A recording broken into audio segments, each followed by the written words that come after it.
Assalamualaikum warahmatullahi wabarakatuh.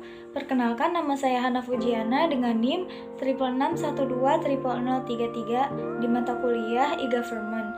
Pada video kali ini saya akan membahas mengenai e-governance pada OJK. Menurut Wikipedia, Otoritas Jasa Keuangan adalah lembaga yang independen yang mempunyai fungsi, tugas, dan wewenang pengaturan, pengawasan, pemeriksaan, dan penyidikan.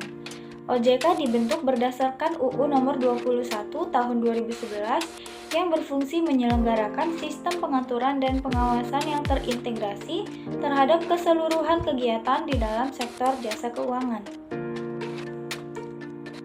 Visi dan misi OJK menurut ojk.go.id yaitu visinya menjadi lembaga pengawas industri jasa keuangan yang terpercaya, melindungi kepentingan konsumen dan masyarakat, dan mampu mewujudkan industri jasa keuangan menjadi pilar perekonomian nasional yang berdaya saing global, serta dapat memajukan kesejahteraan umum.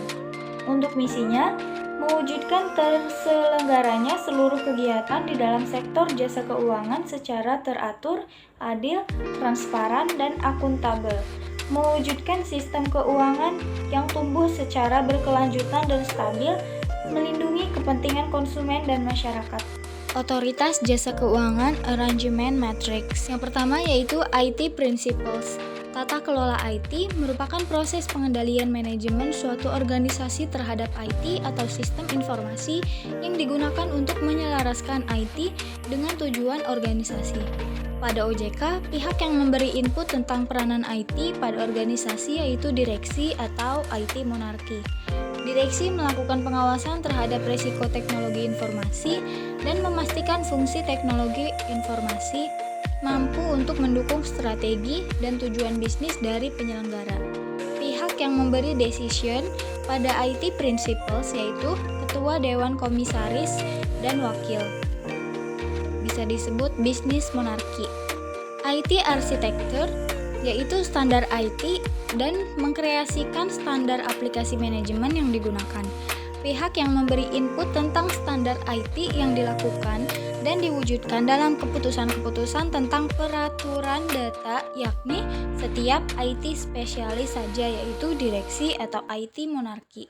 Pihak yang memberi decision pada IT arsitektur yaitu kombinasi antara anggota organisasi atau federal. IT infrastruktur merupakan penentuan bagian dan pelayanan yang akan diberikan. Pihak yang memberi input mengenai penentuan bagian pelayanan yang akan diberikan yakni IT Group dan kelompok lain. Direksi dengan anggota ex officio dari Bank Indonesia dan Kementerian Keuangan, sehingga masuk ke dalam IT duopoli. Pihak yang memberi decision yaitu kombinasi antara setiap anggota organisasi bisa disebut sebagai federal. Business application needs yaitu menentukan pemenuhan aplikasi bisnis dengan membangun aplikasi bisnis yang perlu diadakan atau dikembangkan dengan IT.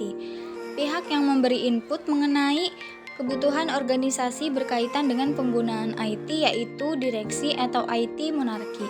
Pihak yang memberi decision mengenai kebutuhan organisasi berkaitan dengan penggunaan IT yaitu direksi dengan anggota ex officio dari Bank Indonesia dan Kementerian Keuangan. Yang terakhir yaitu IT investment and prioritization yaitu berkaitan dengan pembelian kontrak barang atau biaya-biaya guna pelaksanaan e-government-nya.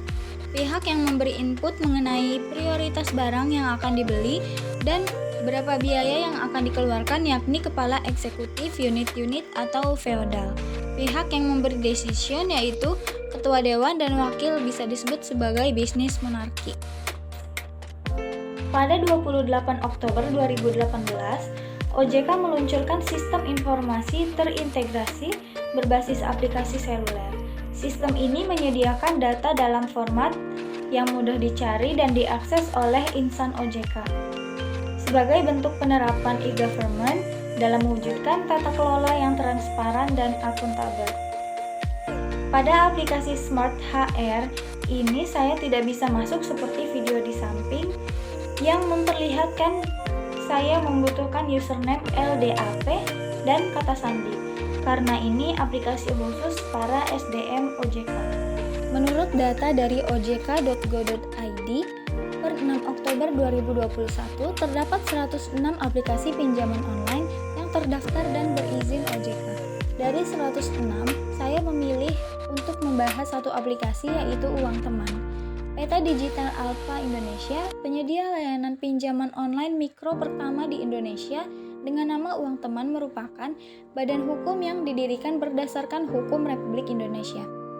Berdiri sebagai perusahaan yang telah terdaftar dan dalam pengawasan OJK di Indonesia sesuai dengan Peraturan Otoritas Jasa Keuangan Nomor 77/POJK.01/2016 tentang layanan pinjam meminjam uang berbasis teknologi informasi dengan nomor registrasi S/2970-NB.111/2017.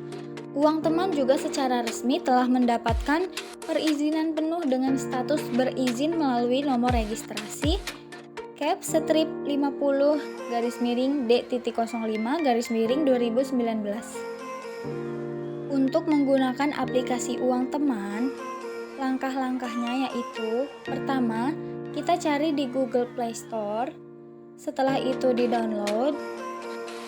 Setelah berhasil di-download, kita buka dan bisa dilihat setelah mengisi beberapa data dan bisa langsung meminjam. Aplikasi ini juga terkoneksi dengan GPS. Terdapat beberapa fitur yaitu Home, ajukan pinjaman, laporan statistik, syarat dan ketentuan, kebijakan privasi, serta login nasabah. Permasalahan, pada fitur ulasan Google Play Store bisa dilihat ulasan dari para pengguna. Dapat disimpulkan bahwa permasalahannya yaitu yang pertama, pinjaman ditolak. Yang kedua, terdapat kesalahan rekening beberapa kali yang mengharuskan pengguna mentransfer lagi untuk pembayaran hutang. Yang ketiga, tidak bisa diakses. Yang keempat, tagihan sudah ada namun uang belum masuk rekening. Untuk solusi dari permasalahan tersebut yaitu yang pertama, melakukan strategi peningkatan pelayanan pada aplikasi Uang Teman. Yang kedua, melakukan perbaikan secara bertahap terhadap layanan aplikasi agar digunakan lebih mudah, aman, dan nyaman. Cukup sekian penjelasan mengenai e-governance pada OJK. Kurang lebihnya mohon maaf. Assalamualaikum warahmatullahi wabarakatuh.